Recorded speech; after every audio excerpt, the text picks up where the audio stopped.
غلابة. انت صدقني اقسم بالله انت مغلبان.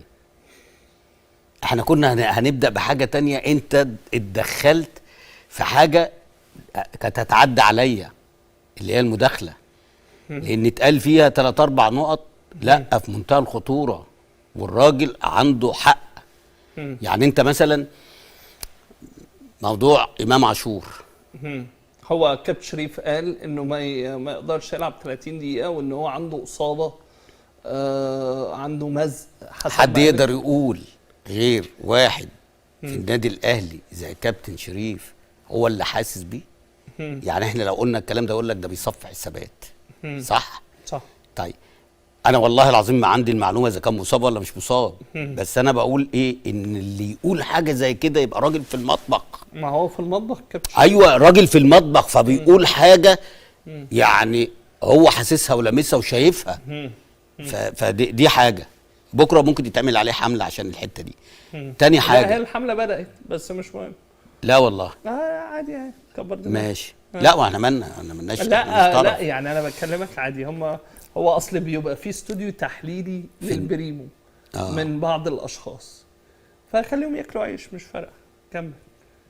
يعني هو جاب القصه دي ليه؟ اصل هو صلى العشاء قبل ما يطلع ولا لا، اللي هو السمسار. فهو طب صلى السنه بعديها ولا ما صلاش؟ يعني فعادي يعني مش فارقه معاه. بس انت غرقت. بس ايه انت غرقته كده. لا والله انا ما بغرق. طب ثواني بس.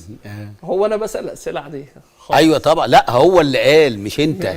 انت بتقول له المنتخب. خلي بالك هو ربنا سبحانه وتعالى. انا في حوارات الصحفيه كده يعني انت بتسال السؤال، الراجل هو بقى اللي بيديك. هو عشان متعود ان انت من الاخر يعني اكلمك بمنتهى صريح. ليه المصادر بتبقى بتيجي بتتكلم معاك بشفافيه سواء في برنامج او في الجورنال، علشان يا كابتن رضا الناس عارفه ان انت ما بتخافش. بالظبط. فهتاخد كلامك، هاخد الكلام وانا بعمل حوار مثلا مع حضرتك في الجورنال، ببقى قاعد بورقه وقلم فبكتب الكلام وبسجله، فانت عارف وانت بتقول ان الكلام اللي انت هتقوله مهم وهينزل.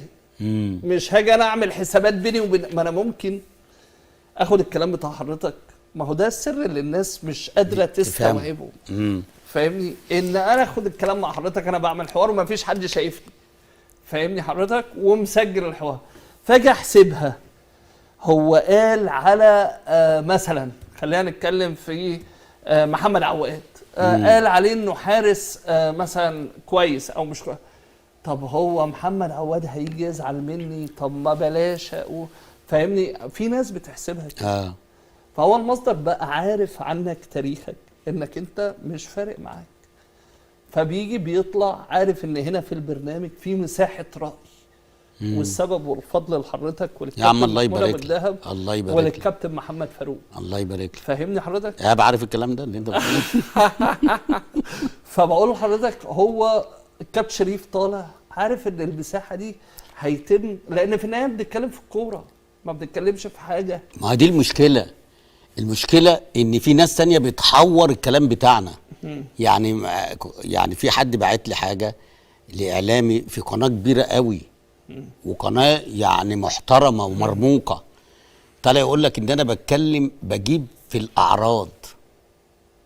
انا عمري جبت حد سيره حد؟ لا في بيته، وهو غير مسموح. انت اخلاقيا لا ما هو مش بص لا استنى بس. في فرق ما بين ان انت حضرتك احيانا تكون نقدك لاذع، وده بيكون مثلا ايه، مدرب ما عندوش فكره او لعيب ما بيعرفش يباصي. في فرق. طب استنى بس، وبتطلع صح ولا غلط؟ ايوه بتطلع. واخد بال حضرتك؟ انا مش مشكلتي ان هو ما عندوش رؤيه. اعمل زي يا عم. انت مفروض ان انت راجل بتقدم برنامج، قول الاخبار ومالكش دعوه. بالله عليك يا اسلام وشعب مصر كله، لو انا ما حللتش كره القدم مين يحلل؟ لا طبعا انا ما اقدرش اتكلم قدام. يعني انا بقعد اجادلك كمجادله صحفيه وانا بكلمك بجد. انت راجل يعني لو هنتكلم في 5 6 مواهب في تاريخ الكره في مصر، فانت حضرتك واحد منهم. الله يبارك لك. طب سيبك من دي. لا انا بكلمك. لا سيبك من دي. لا سيبك. مش بجاملك. سيبك والنبي سيبك يعني من دي. لما اتكلم على الكابتن الخطيب واتكلم على ابو تريكه واتكلم على حماده عبد اللطيف ووليد صلاح الدين ورضا عبد العال. انا مش بجامل حضرتك، ده من ضمن الخمسه، وفي حماده كتير. الرومي وفي يا اسماء نهار تاني. اسود، ده في لعيبه كانت في اقسم ناس بالله بننبهر واحنا يعني انا بنتفرج وهي بس انا بتلعب بتكلم على قدامنا. الاهلي والزمالك يعني. بس امال بقى زي ما انت قلت حماده الرومي ده لو لعب اهلي وزمالك اقسم بجلاله الله كان احترف في وناصر الدوري محمد الانجليزي. علي وأسماء وناصر كتير. محمد علي، وعندك محمد صلاح ابو جريشه، وعندك ومحمد احمد العجوز. بالظبط. احنا عندنا مواهب، بس المشكله واحمد فاروق بتاع البلديه. واحمد فاروق بتاع لا، في عندنا كان مواهب، بس المشكله ان الله يرحمه وعبد الستار خلاص. صبري طبعا. السلام عليكم ورحمة الله وبركاته. الأهلاوية في كل مكان، بارك الله فيكم. ما تنسوناش بلايك واشتراك، وعاملين شغل انتوا جامد قوي مع رضا عبد العال. راجل متأثر جدا بالانتقاد خلال الأسبوع اللي فات اللي حاصل له على السوشيال ميديا وحتى في برامج تلفزيونية زي إبراهيم سعيد وغيره. هو بيقول لك الراجل أنا لو ما حللتش كورة مين هيحلل؟ يعني منتهى الغرور من رضا عبد العال. لا يا عم، حلل الكورة براحتك، أنت شغال وإحنا شغالين ولا يهمك. حلل براحتك يا رضا، انت الفاكهه بتاعتنا يا رضا عبد العال، انت التسليه بتاعتنا يا رضا عبد العال، لان انت اصلا ملك الهبد. ملك الهبد لازم يجي ناس وراه تهبد وراه وتصلح الهبد بتاعه. ولا ايه يا كابتن رضا؟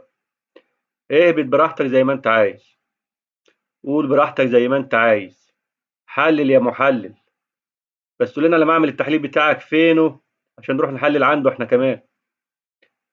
اوعى تنسى يا رضا عبد العال اصول المهنه كويس. اصول المهنه كويس انك تكون حيادي، عكس اللي انت قلته كله ان انت مش محايد. طالما انت مش محايد يبقى ما تنفعش تكون محلل، يبقى بتبص بعين واحده، بتبص بقلبك ما بتبصش بعقلك. والتحليل عايز عقل، مش عايز قلب، مش عايز عاطفه. عايزك تبص على اللي قدامك وتنقله وتحلله وتدرسه.